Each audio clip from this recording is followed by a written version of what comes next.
अरे की गोरकी तू रलस करे अरे फगुआ में दिल डोए में जबा गोरकी तू रलस करे फगुआ में दिल डोए में जबा अरे गोरकी तू रलस करे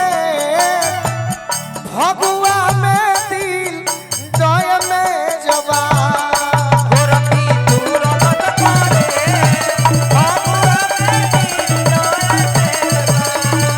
गोरकी तू रलस करे फगुआ में दिल डोए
होली पर ना चलू हाँ जी तो फिर जीवन में ना चलन तो थाक जेबू पैसा मिल जाई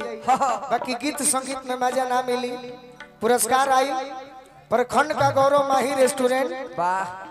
सुभाष जी मेन रोड अलौली उच्च विद्यालय के सामने खगड़िया के माध्यम से हाँ जी नंबर रखे हम लोग इनकर खा के जियान कोई सही बात लइका कहता कि चिकनो चाकन एगो माल रे पटवनी माल रे पटवनी हम माल हो पटवनी चिकनो चाकन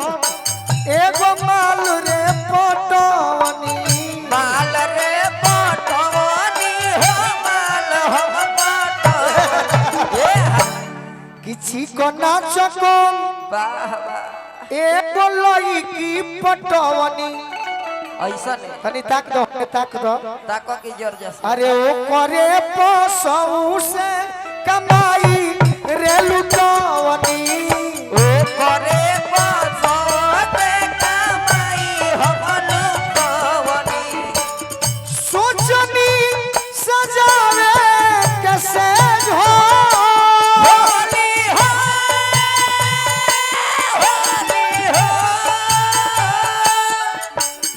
अरे सोचनी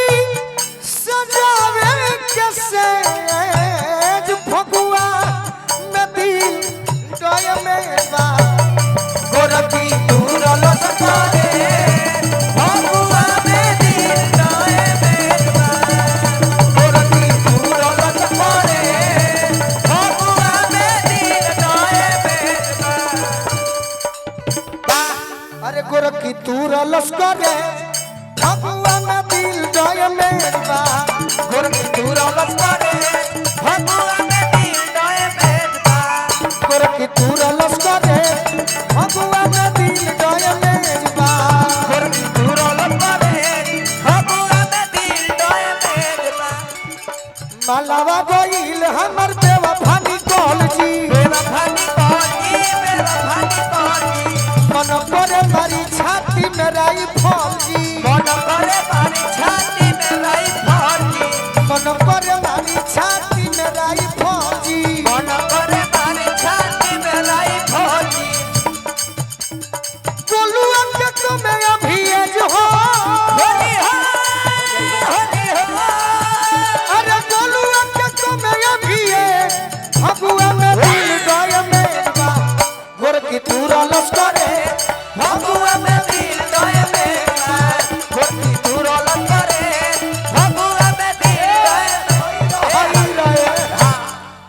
यही रिदम पर रही। हाँ जी आप लोग पूछिए